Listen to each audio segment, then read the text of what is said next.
जरा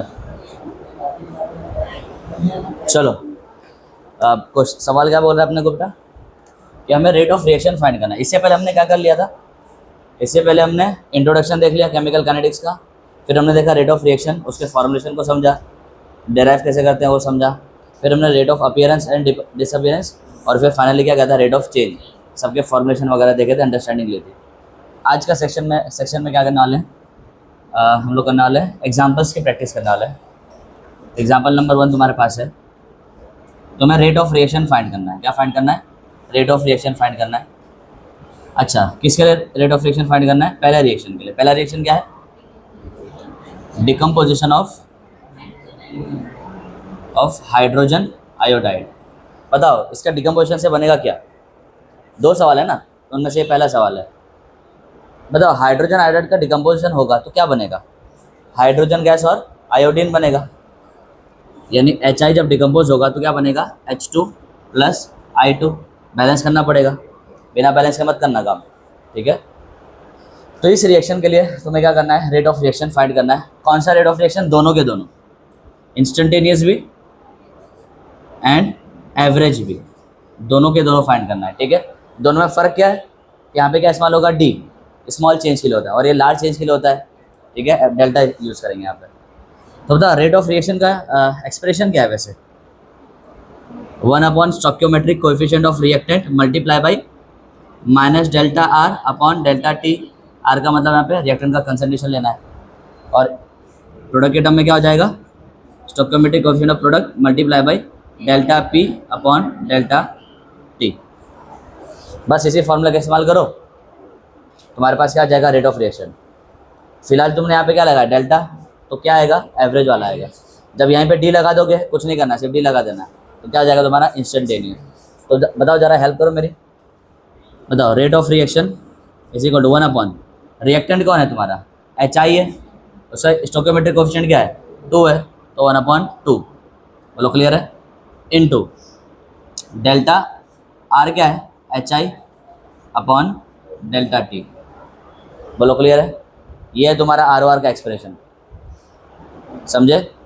चूँकि हमें कंसंट्रेशन दी नहीं है ना, टाइम दिया है, तो हमें यहीं पे स्टॉप करना, ऑब्वियस सी बात है। अगर वो देता तो आगे फर्दर सॉल्व कर लेते हैं, हमारे पास एक नंबर आ जाता है, क्लियर है? और वहीं रेट ऑफ रिएक्शन का expression in terms of product 1 stoichiometric coefficient of product.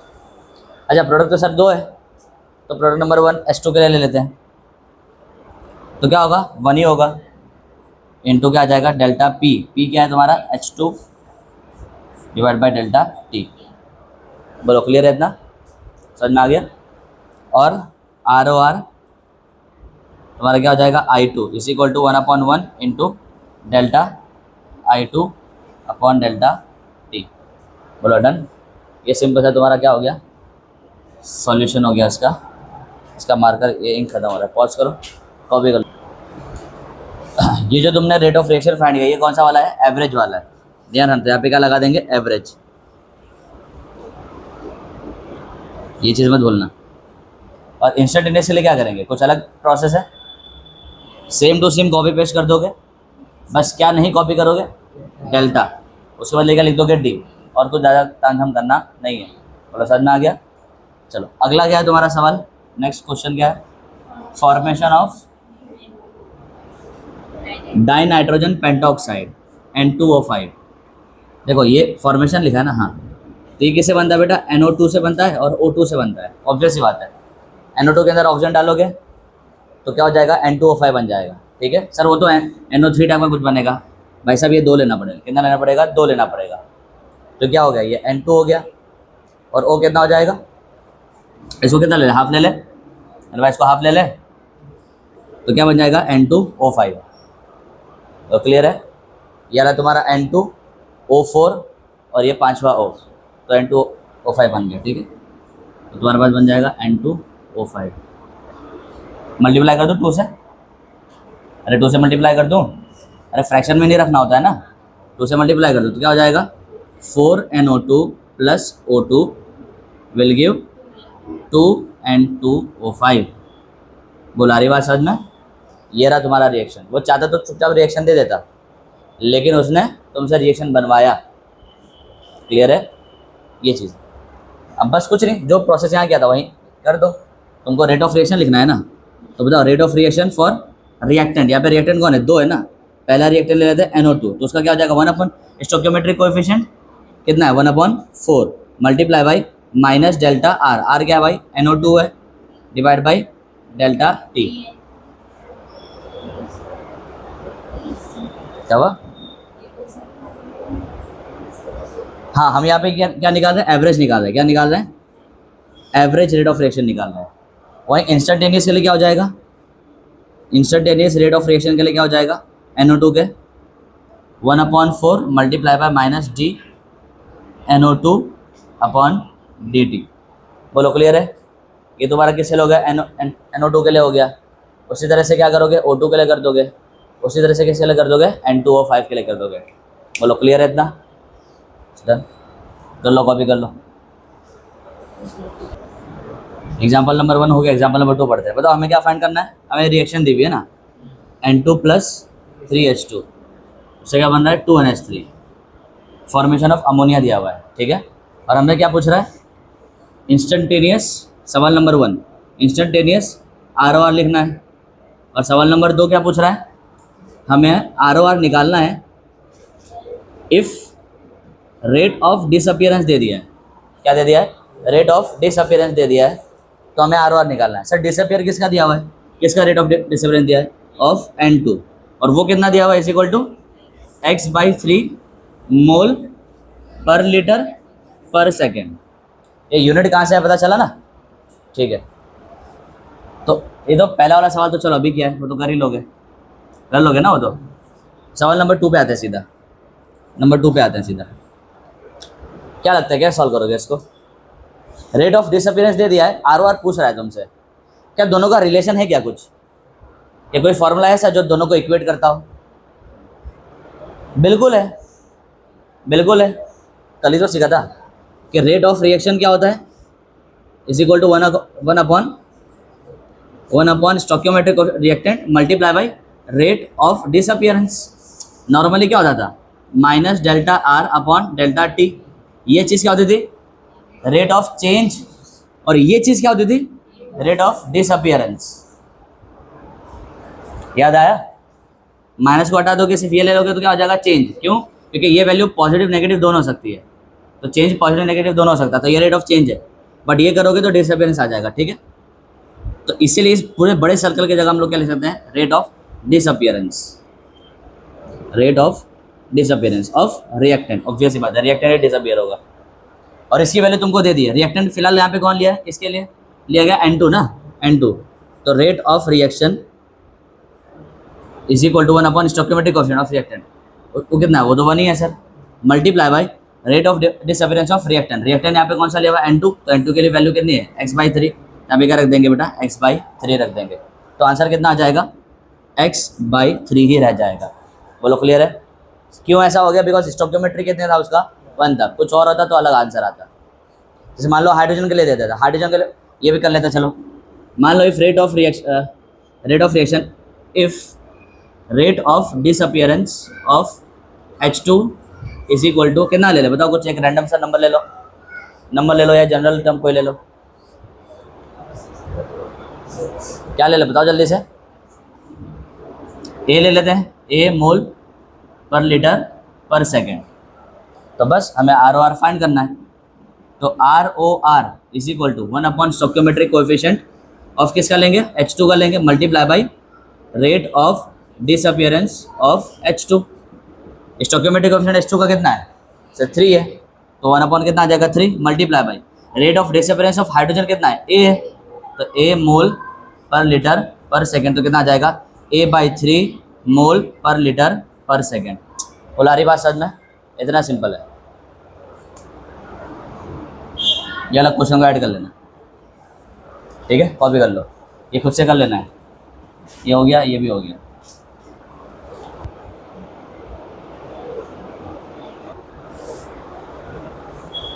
देखो ये दोनों क्वेश्चन क्या है, अलग अलग है, दोनों क्वेश्चन क्या है, अलग अलग है। मैं ऐसे तुमसे सवाल करता हूँ कि अगर तुमको rate of disappearance of N2 दे दिया है, तो N2 की हेल्प से क्या तुम हाइड्रोजन का डिसअपियरेंस फाइंड कर सकते हो? यानी rate of disappearance of N2 की हेल्प से, यानी इसी सवाल के अंदर एक और मैं सवाल ऐड कर दूं क्वेश्चन नंबर 2 के अंदर ही, कि भाई फाइंड करो rate of disappearance of hydrogen. या तो मैं एक और सवाल ऐड कर सकता हूं, rate of appearance of ammonia. क्या सिर्फ नाइट्रोजन के डिसअपियरेंस के रेट से, स्पीड से, क्या तुम हाइड्रोजन का घटने का स्पीड और अमोनिया के बनने का स्पीड फाइंड कर सकते हो? कैसे करोगे? यूट्यूब वाले तुम भी सॉल्व करो और तुम लोग भी सॉल्व करो, पॉज करो वीडियो, जरा देख लो। ऑन किया? ये सवाल तो हमने सॉल्व कर ही लिया। ये सवाल हमने ऐड किया है अभी कि अगर नाइट्रोजन के डिसअपियरेंस का स्पीड इतना है, तो फिर इसके हेल्प से हमें क्या निकालना है? डिसअपियरेंस की स्पीड हाइड्रोजन की और अपीयरेंस की स्पीड अमोनिया की। क्लियर है? देखो, जो तुम्हारा रिएक्शन है, इसका रेट ऑफ रिएक्शन तो तुमने फाइंड कर ही लिया है ना। अब रेट ऑफ रिएक्शन क्या करता है? इन दोनों के डिसअपियरेंस को क्या करता है? कनेक्ट करता है आपस में, और इसके अपीयरेंस को भी क्या करता है? कनेक्ट करता है। यानी जो हमने ये लिख के रखा है ना फॉर्मूला, कि rate of reaction is equal to 1 upon stoichiometric coefficient of reactant multiply by ROD of reactant. भाई रिएक्टेंट यहाँ पे एक नहीं हो सकते, दो भी हो सकते हैं, हमेशा एक नहीं होंगे, दो भी होंगे। तो ये फॉर्मूला एक्सपांड होकर क्या बन जाएगा कि rate of reaction is equal to 1 upon stoichiometric coefficient of reactant number 1 multiply by rate of disappearance of reactant number 1 is equal to 1 upon stoichiometric of reactant number 2 multiply by ROD of reactant number 2। ये भी तो होगा ना। अबे ये possible है कि नहीं पॉसिबल है? बिल्कुल पॉसिबल है भाई। जब पूरे रिएक्शन की स्पीड, तो चाहे तुम इसके टर्म में देखो, इसके टर्म में देखो, बात तो क्या रहेगी? बराबर रहेगी ना। या चलो तुमको ये नहीं समझ में आ रहा है तो इसको मैं मिटा देता हूँ, इसको एक्सपांड कर लो, डिसअपियरेंस को एक्सपांड करके लिखो। क्या लिखोगे? Minus delta R1 upon delta T1, T1 तो क्या है? T तो T रहेगा, minus delta R2 upon delta T। ये लिख सकता हूँ, नहीं लिख सकता हूँ? चाहे रिएक्टेंट नंबर 1 के टर्म्स में देखो ROR को, चाहे रिएक्टेंट नंबर 2 के टर्म्स में देखो। चूंकि मैंने स्टोइकियोमेट्री से डिवाइड कर दिया है और माइनस भी आगे लगा दिया है, इन दोनों की वैल्यू क्या आने वाली है? सेम। और वो वैल्यू किसके बराबर रहेगी? ROR के बराबर रहेगी। तो अगर तुम्हें रिएक्टेंट नंबर 1 का डिसअपियरेंस दे दिया है, ये पूरी वैल्यू दे दी है, उसके आगे तुमने अगर ROR फाइंड कर लिया है, तो ये क्यों नहीं फाइंड कर सकते हो? तुम सीधा सीधा इसको इक्वेट कर दो ना, इस पे जाने की जरूरत भी नहीं है। तुम सीधा सीधा इन दोनों को इक्वेट कर दो, तुमको रिएक्शन तो दे दी है, स्टोइकियोमेट्री तो पता चल जाएगा वहां से, और इसकी वैल्यू भी दे दी। तो तुम्हारे पास अननोन, यहाँ पे वेरिएबल कितने हैं? इसको हटाओ, इसको हटाओ। 1 2 3 4, 4 वेरिएबल है। कितने वेरिएबल है? 4। रिएक्शन जब तुमको दिया उसने, तो ये दोनों वेरिएबल दे दिया, और साथ ही साथ तुमको उसने इसकी वैल्यू भी दे दी, तीसरा वेरिएबल भी दे दिया। तो भाई चौथा वेरिएबल नहीं फाइंड हो जाएगा? बिल्कुल फाइंड हो जाएगा भाई। जो मैंने तुमको एग्जाम्पल करवाए थे ना, वो 3, कि A plus B will give product, फिर 2A plus 3B will give, जो भी था, एक और तीसरा भी था, तो वो ये सब चीज़ के लिए करवाया था। वो तो जनरली हम लोग लिख देते हैं, R1 R2 कौन लिखता रहेगा बार बार? 50 रिएक्टेंट हो गए ऐसे तो क्या ये तो ये लिखते रह जाएंगे फिर अपना। तो इन लोगों को कंप्रेस करके हमने सिर्फ शॉर्टकट में क्या लिख दिया कि रिएक्टेंट। बट रिएक्टेंट अगर 1 होगा तो 1, 2 होगा तो 2, तीसरा होगा तो तीसरा, R3। और ये पूरी की वैल्यू चूंकि तुमने स्टोइकियोमेट्री से डिवाइड कर दी है, ये सबकी वैल्यू क्या रहेगी? ये पूरी की वैल्यू क्या रहेगी? एक दूसरे के बराबर ही रहेगी। और किसके बराबर रहेगी? मेनली तो ROR के बराबर रहेगी। यही तो सारा मकसद था उसका, ये सारे एग्जाम्पल समझाने का। तुमने किया था ना, ए के टर्म में स्पीड देखा था, बी के टर्म में पहले स्पीड अलग अलग आ रही थी। जब स्टोइकियोमेट्री से डिवाइड किया और माइनस बाहर से लेकर के आए, तो क्या हुआ था? उसमें सेम आ गया था। और वो जो निकला था वो था कि ROR जो था, वो ROR ही तो था कि कुछ और निकल गया था। तो बस वही लॉजिक लगाना था, इसलिए मैंने बताया कि वो एग्जाम्पल जरा देखो। तो बाय दिस लॉजिक तुम क्या कर सकते हो? वो लिखा सकते हो। बताओ, और इज इक्वल टू क्या हो जाएगा? मान लो रिएक्टेंट नंबर 3 है, तो रिएक्टेंट नंबर 3 हो जाएगा। मान लो रिएक्टेंट नंबर 3 नहीं है, बस 2 ही रिएक्टेंट और एक सीधा आगे क्या प्रोडक्ट है, तो इज इक्वल टू तुम क्या लिख दोगे इसको एक्सपांड करके कि 1 upon stoichiometric coefficient of product number 1। मान लो पहला प्रोडक्ट है, रेट क्या है? Delta P by delta T। P1 लिखा था यहाँ पे, P1 लिख दो। इसी को तुम अपीयरेंस बोल दो इसको। शुरू में मैंने इसको एज अ डिसअपीयरेंस लिखा था, फिर मिटा के बाद में मैंने ये लिखा, नया कुछ थोड़ी था। बोलो क्लियर है? तो बस ये लॉजिक लगाओगे, वो दोनों सवाल सॉल्व हो जाएंगे। समझ गए? तो ये सवाल तो मैंने तुमको लिखवा दिया था, सॉल्व भी करा दिया। इस सवाल को, क्वेश्चन को क्या कर लो, ऐड कर लो, और दोनों को होमवर्क से सॉल्व करके लाना। क्लियर है? यूट्यूब वालों तुम लोग भी। सवाल में क्या करना है, डिसअपीयरेंस का रेट दे दिया है बी का 10 दे दिया है, ठीक है। डिसअपीयरेंस ऑफ ए फाइंड करना है, तो तुमको एक्सप्रेशन तो मेरे ख्याल से पता ही होगा कि आर ओ आर इज क्या होता है, 1 stoichiometric coefficient of reactant multiply by rate of disappearance लिख सकता हूँ, इज इक्वल टू क्या लिख सकता हूँ, 1 स्टोइकियोमेट्रिक कोएफिशिएंट ऑफ प्रोडक्ट। मैं बार बार फॉर्मूला इसलिए ताकि तुमको रिवाइज हो जाए बेटा, ध्यान रखो। Multiply by rate of appearance लिख सकते हो, ठीक है, ऑफ ऑब्वियस बात है प्रोडक्ट, ठीक है, ऑफ रिएक्टेंट। अच्छा, रेट ऑफ चेंज के टर्म्स में लिखना हो तो यहाँ पे माइनस लगाना पड़ेगा, माइनस लगाना पड़ेगा ना, नहीं लगाना पड़ेगा? कम ऑन, यही सब तो लॉजिक की चीज़ है। चेंज में हम माइनस कहाँ लेते हैं, फॉर्मूले तो माइनस ऑलरेडी है ना, वो माइनस तो लगाना पड़ेगा फॉर्मूले का minus. Rate of reaction is equal to 1 stoichiometric coefficient of reactant multiply by delta R by delta T. भाई साहब यही तो है ना चेंज, तो देखो चेंज के आगे माइनस लगा हुआ है।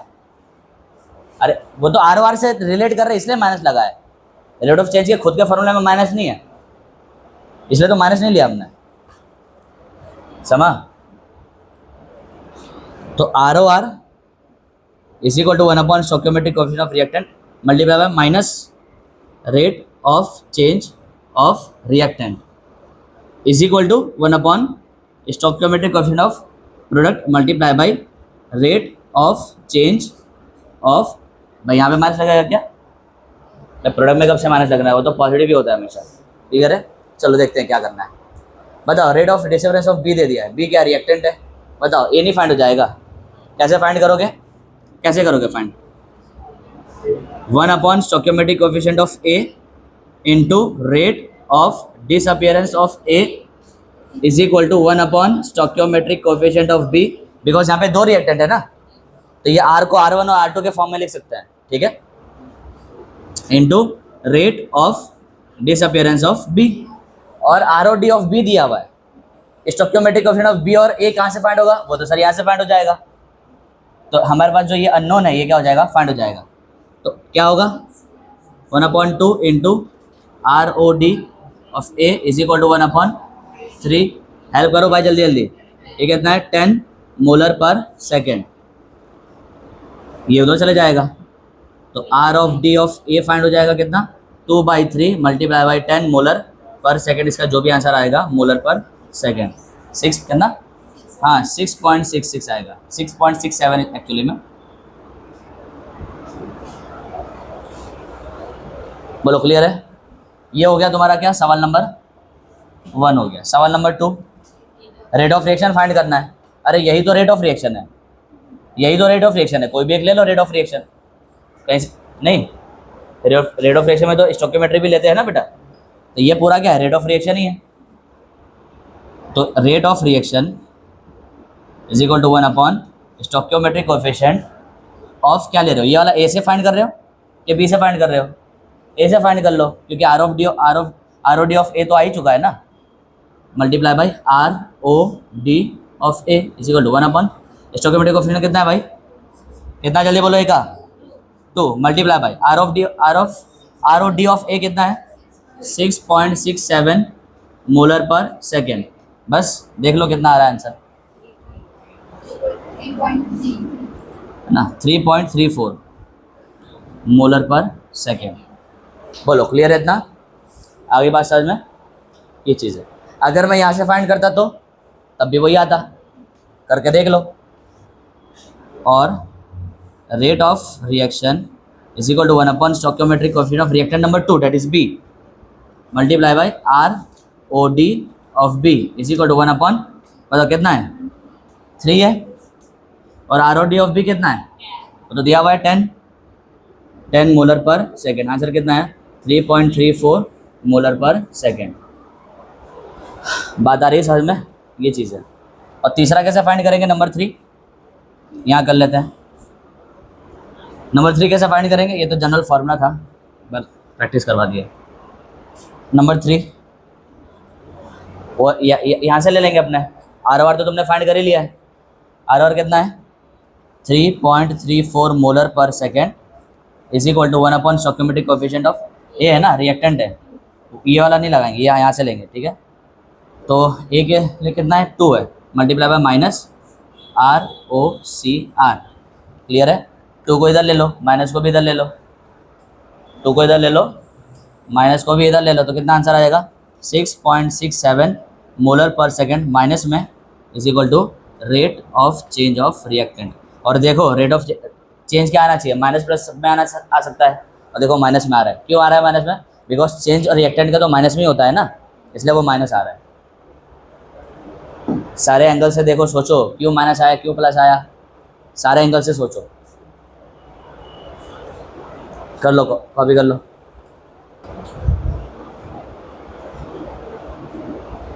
ये नंबर कहीं देखा देखा लग रहा है, वहाँ पे कहीं आया है वो नंबर, ये वाला, ये नंबर है, ये रहा सर। ए का डिफरेंस भी वही है, यानी दोनों सेम आया है, ऑब्वियस सी बात है। बस अलग क्या है दोनों में, वो प्लस में और माइनस में। याद करो, जब भी डिफरेंस लिखेंगे वहाँ माइनस आना चाहिए, नहीं, और नहीं आया माइनस वहाँ पर, लेकिन चेंज तो पॉजिटिव नेगेटिव दोनों हो सकता है। तो यहाँ पे क्या आ रहा है, माइनस आ रहा है, बट नंबर क्या रहेगा, सेम। नंबर तो सेम ही रहेगा ना, क्योंकि दोनों एक ही बात कर रहे हैं, बस चेंज माइनस प्लस को उससे फ़र्क नहीं पड़ता। डिसअपियरेंस बोलता भाई जब तुमने मेरे को डिसअपियर बोल दिया तो वहाँ माइनस मत लगाओ, और देखो वहाँ पे माइनस नहीं आया है, क्लियर है। तो कॉन्सेप्ट सही लगाओगे, आंसर सारे सेम ही आने वाले हैं, क्लियर है, कन्फ्यूजन इंशाल्लाह नहीं आएगी। ठीक है, पॉज करो, इसको मिटा लेता हूँ। देखो हमको सवाल ये दिया हुआ है, डिसअपियरेंस ऑफ हाइड्रोजन, हमें अपीयरेंस ऑफ HI फाइंड करना है, ठीक है। क्वेश्चन नंबर क्या चल रहा है अपना, 4 चल रहा है, ठीक है। अच्छा, क्या ये दोनों से रिएक्शन तुम ये निकालोगे बेटा, यहाँ पे तुम क्या बोल रहे हो, हाइड्रोजन डिसअपियर हो रहा है ना, तो यहाँ तो हाइड्रोजन बन रहा है, ये तो अपीयरेंस हो गया। तो असल में ये नहीं है, उल्टा होगा, इसका फ्लिप करना होगा। तुम यहाँ से देखिए पता लगा सकते हो कि H2 + I2 will give 2HI, और तुम यहाँ से भी देखिए पता लगा सकते हो कि जब तक ये एक खत्म होगा ये दो बन चुका होगा, ये खत्म होगा तो ये 2 बन चुका होगा, यानी इसका जितना रेट जितने स्पीड से डिसअपियर होता है उसके डबल से क्या हो रहा है, अपीयर हो रहा है। तो इसका डिसअपियरेंस कितना है, 1 × 10⁻³ है, तो इसका कितना हो जाएगा, 2 × 10⁻³ हो जाएगा। फॉर्मूले से करोगे तो वही आंसर आने वाला है, ठीक है। सॉल्व करना है इसका, तो आंसर आएगा 2 × 10⁻³ मोलर पर सेकेंड। इसको सॉल्व करना, नॉर्मल जो फार्मूला बनाया था देखा था आपने पिछले वाले सब में, वहाँ सॉल्व कर लेना, आंसर आ जाएगा। और ध्यान रखना ये रिएक्शन ही वाली होगी, इसके रिवर्स नहीं होगी। वो तुम यहाँ से पढ़ोगे तो समझ में आएगा कि अपीयर कौन हो रहा है, डिसअपियर कौन हो रहा है, तो रिएक्शन क्या होनी चाहिए, क्लियर है। उल्टा सीधा मत करके आ जाना। चलो सवाल नंबर अगले में पढ़ते हैं, पॉज करो। हमें ये डेटा दिया हुआ है, हमें रिएक्शन तक पहुंचना है। पहले तो SO3 बन रहा है ना, SO3 किससे बनेगा, एक तो पहले तुमको दिख रहा है O2 डिसअपियर हो रहा है, मतलब वो भी शामिल है रिएक्टेंट की तरफ। और ऑब्वियस बात है सल्फर कहाँ से आया होगा, SO2 में से आया होगा, क्लियर है। तो SO2 + O2 will give SO3। कैसे करोगे इसको, बैलेंस करना पड़ेगा। इसको क्या ले लोगे, हाफ ले लोगे, तो क्या हो जाएगा 2SO2 + O2 will give 2SO3। चलो करना है, चलो अगर ये आ चुका है तो सॉल्व करो, पॉज कर दो। देखो अपीयरेंस फाइंड, देखो ये तो लॉजिकल भी है, तुमको स्टोइकियोमेट्री समझ में आ रहा होगा कि जब तक ये 2 खत्म होगा ये एक ही खत्म हो पाएगा। तो इससे खत्म होने की स्पीड क्या है, ज़्यादा, इससे खत्म होने की स्पीड क्या है, कम। अच्छा बनने की स्पीड की ज़रा बात करते हैं। जब तक ये एक खत्म होगा तब तक ये 2 बन चुका होगा, यानी ये स्पीड से बन रहा है, और कितने की स्पीड से, डबल की स्पीड से हो रहा है। तो अगर तुमको इसका स्पीड पता है खत्म होने का, तो इसके बनने का स्पीड पता चल जाएगा। और इसके खत्म होने का स्पीड कितना है बेटा, 3.2 है, तो इसका कितना होगा, उसका डबल हो जाएगा, क्लियर है। अच्छा इसके खत्म होने का स्पीड अगर पता है तो क्या इसके खत्म होने का स्पीड पता चल जाएगा, बिल्कुल सर, इसका डबल है ना। जब तक ये एक O2 खत्म होता है तब तक स्टोइकियोमेट्री क्या बोल रही है कि 2 SO2 खत्म होगा, एक O2 को 2 SO2 चाहिए ना, तो अगर 1 मोल O2 खत्म होगा तो 2 मोल SO2 खत्म होगा साथ ही साथ। तो इसकी स्पीड अगर 3.2 है तो इसकी स्पीड कितनी हो जाएगी, 6.4, बट ये डिसअपियरेंस की स्पीड होगी इसकी और इसके अपीयरेंस की स्पीड होगी। ध्यान रखना, यानी चेंज जब निकालोगे ना तो ये माइनस में आएगा, ये प्लस में आएगा। अरे बोलो यार, ऐसा ये लॉजिकल है। लॉजिक चलाओ भाई, लॉजिक चलाओ, लॉजिकली बताना तो चलाओ, लॉजिक चलाओ। क्या बोल रहा हूँ मैं, जब तक एक O2 खत्म होगा तब तक ये 2 खत्म हो चुका होगा। इसके लिए खत्म वर्ड बोलोगे क्योंकि रिएक्टेंट है, और इसके लिए अपीयरेंस बोलोगे, बन रहा है क्योंकि ये प्रोडक्ट है। तो जब तक ये एक खत्म होगा तब तक ये 2 खत्म होगा, और जब तक ये एक खत्म होगा तब तक ये 2 बन चुका होगा। तो अगर दोनों में स्पीड की बात करें तो स्पीड इसकी ज़्यादा है, कौन सी वाली, बनने की, और इससे खत्म होने की स्पीड क्या है, कम है। अच्छा, दोनों में स्पीड कौन ज़्यादा है, इन दोनों में SO2 की स्पीड क्या है, ज़्यादा है। कौन सी, बनने की, खत्म होने की, खत्म होने की, क्योंकि रिएक्टेंट है वो, और जस्ट उसके डबल है। कितनी है, डबल है। तो अगर इसकी स्पीड पता है, या मान लो इसी की स्पीड पता है, मान लो, चलो इसकी स्पीड से देखते हैं। मान लो इसकी स्पीड कितनी है, सपोज 10 है, यानी 1 सेकंड में 10 खत्म हो जाता है। तो ये कितना खत्म होगा, आधा ही खत्म होगा सर, 5 से ही खत्म होगा। अरे होगा कि नहीं होगा, ये चीज़ है। और वो कितने से बनेगा, 10 से बन जाएगा। क्लियर है, ये चीज़ है, लॉजिकल एकदम। वैसे फॉर्मूला नहीं समझ, अच्छा फॉर्मूला समझ में आ रहा है, लेकिन वैल्यू पुट डाउन करने में क्या तकलीफ आ रही है। पहले फॉर्मूला क्या है बताओ तो जरा, फॉर्मूला क्या है, rate of reaction is equal to 1 upon stoichiometric coefficient of reactant multiply by rate of disappearance of reactant is equal to 1 upon stoichiometric coefficient of product multiply by rate of appearance of product. देखो अगर reactant एक से ज़्यादा हुआ तो यहाँ पे R1 R2 करके ये चीज़ को 2 बार लिख दोगे इक्वल करके। अगर प्रोडक्ट एक से ज़्यादा हुआ तो P1 P2 करके इसी चीज़ को 2 बार लिख दोगे इक्वल लगा करके। समझ में आ रहा है। और जो भी होगा ये सारे के सारे इन सब की वैल्यू किसके बराबर होगी, ROR की वैल्यू के बराबर होगी। यहाँ से लेकर के यहाँ तक की वैल्यू किससे बराबर होगी, ROR। यहाँ से लेकर के यहाँ तक की वैल्यू किस बराबर होगी, ROR के बराबर होगी। क्लियर है। तो अगर सवाल में ROR पूछा है तो इन दोनों को या तो इन दोनों को इक्वेट कर देना। अगर ROR का सवाल ही नहीं है, डिसअपियरेंस देके अपीयरेंस पूछ लिया तो ये दोनों को शामिल कर लोगे। आ रही कि नहीं आ रही बात समझ में, ये चीज़ इस तरह से सॉल्व करना है। तो यहाँ पे तुम्हारे पास क्या दिया है, डिसअपियरेंस ऑफ O2 दिया हुआ है। क्या दिया हुआ है, डिसअपियरेंस ऑफ O2 दिया हुआ है, और पूछ रहा है अपीयरेंस ऑफ SO3, यानी रिएक्टेंट दे करके प्रोडक्ट पूछ रहा है। तो ये दोनों को शामिल करोगे, ROR को शामिल करोगे ही नहीं। आई बात समझ में। तुमको क्या दिया, रिएक्टेंट दे करके क्या पूछ रहा है, प्रोडक्ट पूछ रहा है। तो तुम्हारे इक्वेशन में भी रिएक्टेंट और प्रोडक्ट दोनों होने चाहिए ना। ROR का तो सर वहाँ कुछ काम ही नहीं है। तुम ये दोनों को इक्वेट कर देना। सर इसका क्या करेंगे, अब इसको हटा दो, हटा दो। जब हम बोलते हैं कि A is equal to B is equal to C, तो तीनों बराबर ही है। मैं A is equal to C ले सकता हूँ, मैं ले सकता हूँ B is equal to C, मैं ले सकता हूँ A इज इक्वल, मैं, हाँ ठीक है ये हो गया। और क्या बचा, कुछ बचा, A is equal to B ले सकता हूँ मैं। ये 3 रिलेशन यहाँ से निकलेंगे। तो सर कब कौन सा लेंगे, अबे तुम अपने ज़रूरत के हिसाब से लोगे। तुम क्या करोगे, अपने ज़रूरत के हिसाब से सिचुएशन करोगे, इक्वेशन को लोगे। क्योंकि जब तीनों बराबर ही है ना, तो कोई भी दो को उठा लो ज़रूरत के मुताबिक अपने। सेम कहानी वहाँ करनी बेटा। यहाँ पे फिलहाल रेट ऑफ रिएक्शन का कोई काम ही नहीं है, तो मैं क्यों उसको ज़बरदस्ती शामिल करूँ। तो तुम डायरेक्टली ये फॉर्मूले को इतना लिख सकते हो, बट वही है कि पहले इतना लॉजिक होना चाहिए। तो एक मान लो कि लॉजिक है ही नहीं हमारे पास, तो कोई नहीं पूरा लिख लो, बट इसको फिर क्या कर लेना, श्रिंक कर लेना, कंप्रेस कर लेना, इसको हटा देना अगले स्टेप में, ताकि तुमको अननेसेसरी लोड ना मिले। क्योंकि तुम्हारे नज़र के सामने कुछ आता है ना तो तुम्हारा वायरिंग हिल जाती है, अरे सर वो भी तो है, उसका क्या करना है। तो तुम वो उसको पहले से हटा दो अगले स्टेप में। तो मैं इधर ही हटा दे रहा हूँ फिलहाल। अब बताओ, रिएक्टेंट के तौर पे यहाँ पे क्या लिया हुआ है, O2 लिया हुआ है। तो यहाँ पे क्या लिख दूंगा मैं, O2 लिख दूंगा। तुम अगले स्टेप में करोगे कि तुमको एग्जाम में लिख के दिखाना है। मेरे को तो समझाने से मैं मिटा मिटा के काम कर ले रहा हूँ। यहाँ पे क्या, O2, यहाँ पे SO3, यहाँ पे। अब कोई को ये तो कन्फ्यूजन नहीं है ना कि सर O2 क्यों, SO2 क्यों नहीं लिया आपने। SO2 भी तो रिएक्टेंट है, SO2 भी तो रिएक्टेंट है, तो आपने SO2 क्यों नहीं लिया बताओ। क्योंकि उसकी वैल्यू कहाँ दी है बे, डिसअपियरेंस ऑफ O2 दिया हुआ है क्या, सॉरी SO2 दिया हुआ है क्या, नहीं सर O2 दिया है, तो रिएक्टेंट O2 ले लो। नहीं, रिएक्टेंट नंबर 2 के को प्रोडक्ट से कंपेयर कर दो। रिएक्टेंट नंबर 1 से कंपेयर करना जरूरी है क्या, रिएक्टेंट नंबर 2 से कंपेयर कर दो, क्योंकि रिएक्टेंट नंबर 2 की वैल्यू दी हुई बेटा। तो मैंने O2 लिख लिया वहाँ पे। बस स्टोइकियोमेट्रिक कोएफिशिएंट ऑफ O2 तुम्हें पता है, इसकी वैल्यू भी तुम्हें पता है, ये दोनों पता है, और इसकी वैल्यू भी पता है। तो तुम्हारे पास 4 वेरिएबल है, 1 2 3 4, उनमें से ये तीनों वैल्यू पता है, बस ये निकालना है। बोलो क्लियर है? हो गया। ये तो लॉजिक से भी तो निकाल ही सकते हो कि सर इसका डबल है ये, तो इसका अगर वैल्यू 3.2 है तो उसका कितना हो जाएगा 6.4। दैट्स इट, यही है।